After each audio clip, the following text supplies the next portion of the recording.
Around the world, avalanche hazards threaten transportation routes, infrastructure, and nearby communities. Traditional mitigation methods often require helicopters, explosives, or personnel operating directly in hazardous terrain.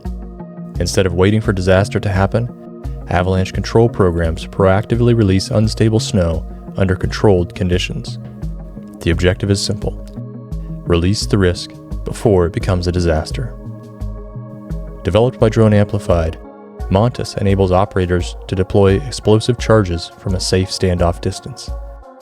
At the center of these operations is Gremsy VIO, combining EO imaging, thermal sensing, and an integrated laser rangefinder.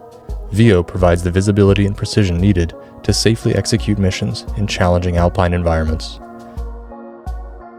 Operators can identify target areas, verify drop zones are clear of people and wildlife, and maintain accurate altitude awareness even in steep terrain and high winds.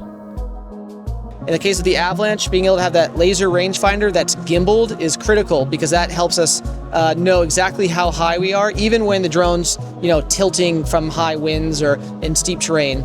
These capabilities help operators conduct avalanche mitigation missions with greater confidence while keeping people out of harm's way. Every controlled avalanche reduces the likelihood of a larger, uncontrolled event. Different environments, different missions, one shared goal: move people away from danger.